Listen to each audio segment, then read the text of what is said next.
안녕하세요. 아나운서 허연주입니다. 목포 여수 MBC가 공동으로 제작한 다가온 뉴스 시간입니다. 이번 주는 국립해양수산박물관 유치전이 본격화되고 있다는 소식과 전남에서도 스토킹 신고 건수가 급증하면서 대책 마련이 시급하다는 소식 준비했습니다. 함께 보시죠.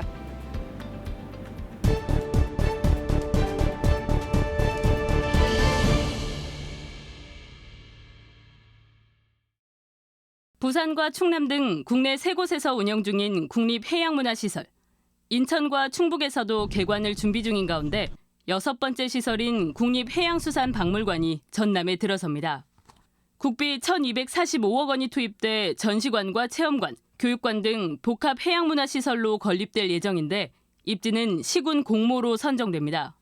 전라남도는 광주전남연구원과 조선대 산학협력단에 선정 등 용역 일체를 맡기며 공정성 시비를 차단하고 있습니다. 최대한 공정하게 평가를 해서 최적의 대상지를 선정하기 위해서 영역을 맡기고 있습니다. 해남과 완도, 신안, 여수 등 전남 7개 시군이 유치전에 뛰어들어 주민 설명회와 지지 서명 운동을 벌이고 있습니다.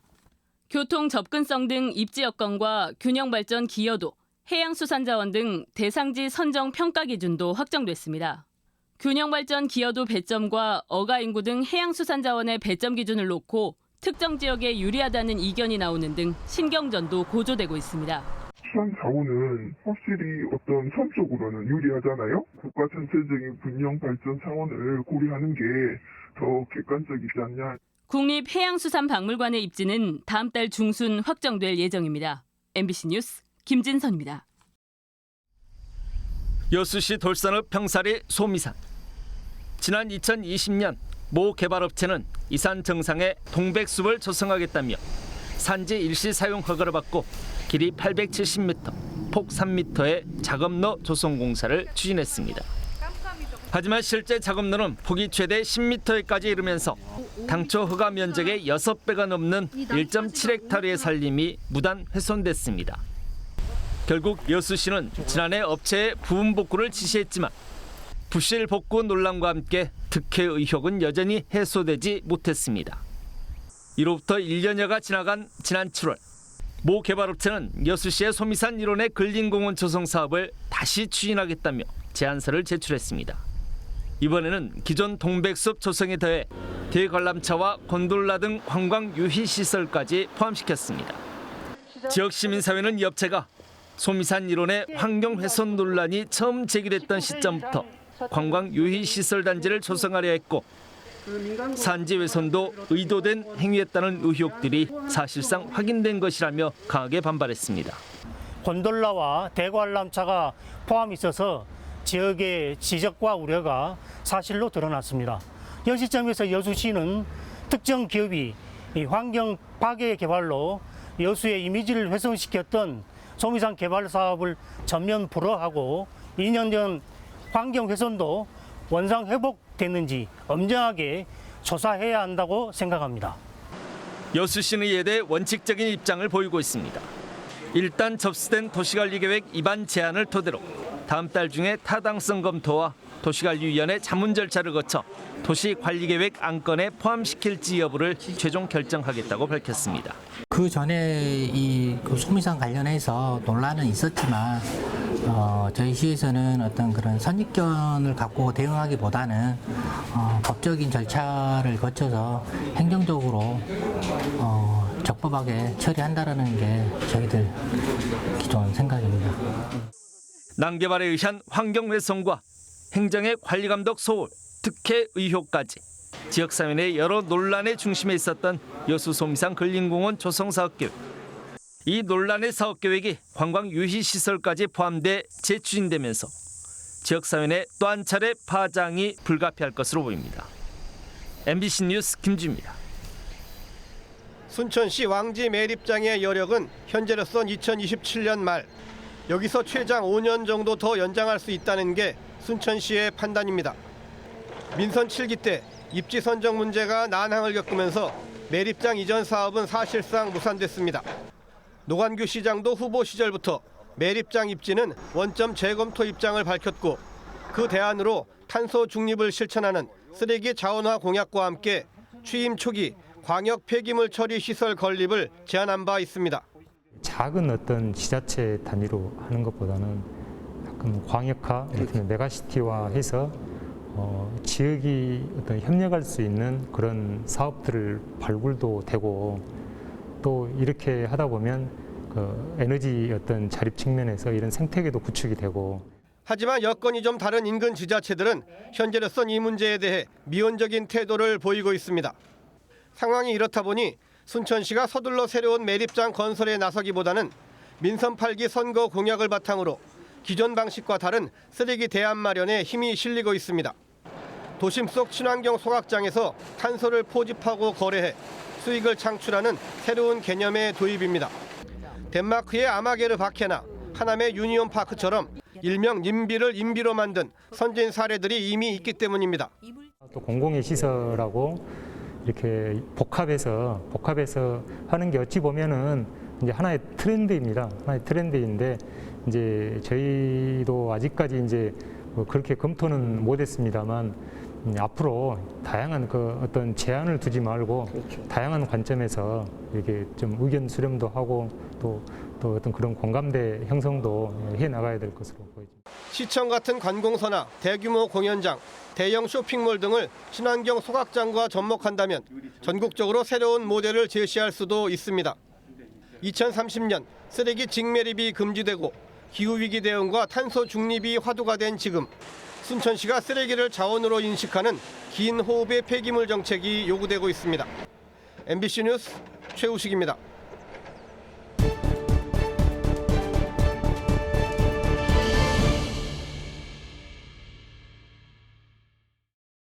햇볕이 잘 드는 산비탈을 따라 수십 기의 무덤이 배치됐습니다. 1597년 명량해전 때 울돌목에서 목숨을 잃은 100여 구의 왜군들의 시신이 묻힌 곳입니다. 일본인에게 덕을 베풀었다는 의미에서 외덕산으로 불리는 곳에서 한일 관계자 100여 명이 참석한 가운데 첫 공동 위령제가 열렸습니다.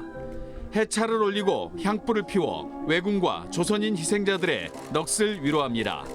일본 측 인사로 참석한 하토야마 유키오 전 총리는 일본은 한때 큰 고통을 안겨줬다며 그 고통이 사죄만으로 치유될 수 있을지 모르겠다고 추모했습니다.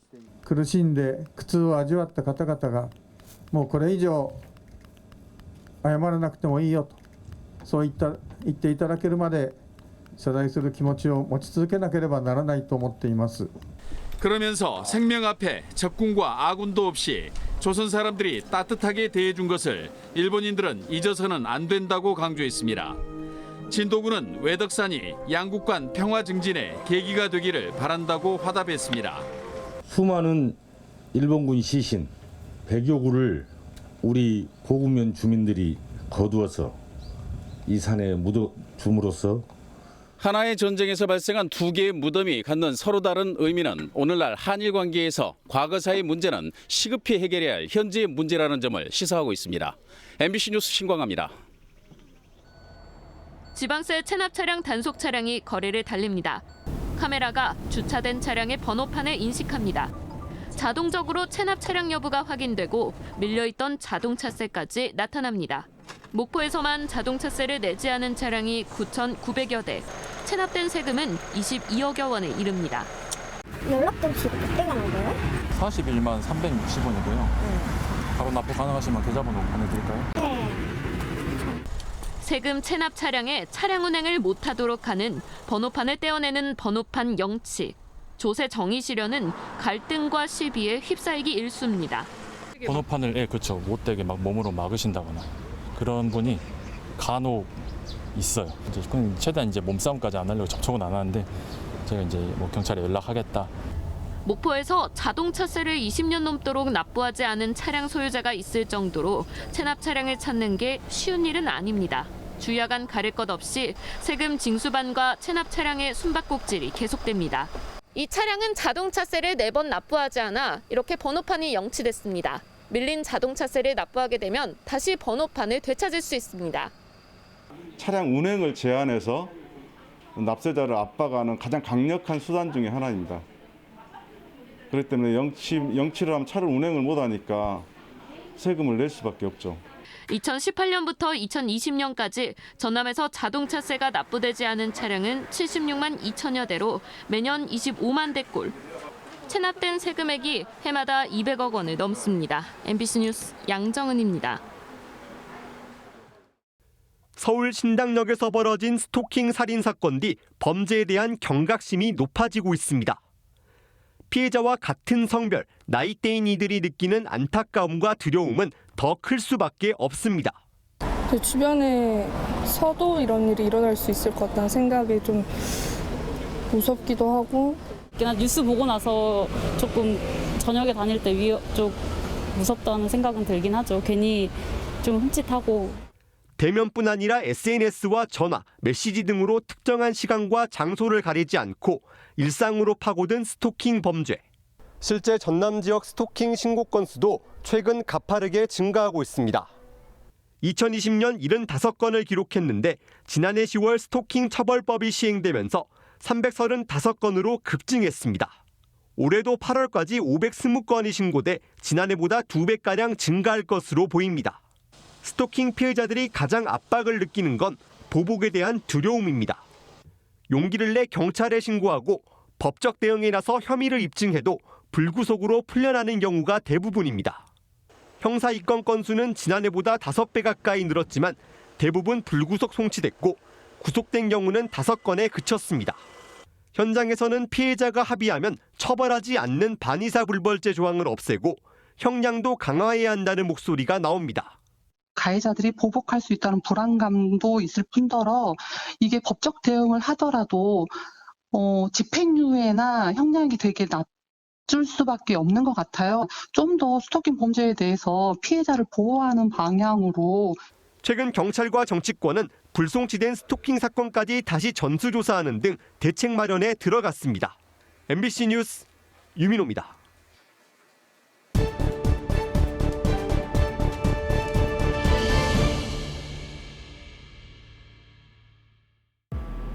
오늘 다가온 뉴스 어떻게 보셨나요? 다음 이 시간에도 더욱더 풍성한 소식으로 찾아뵙겠습니다. 많은 관심 바랍니다. 고맙습니다.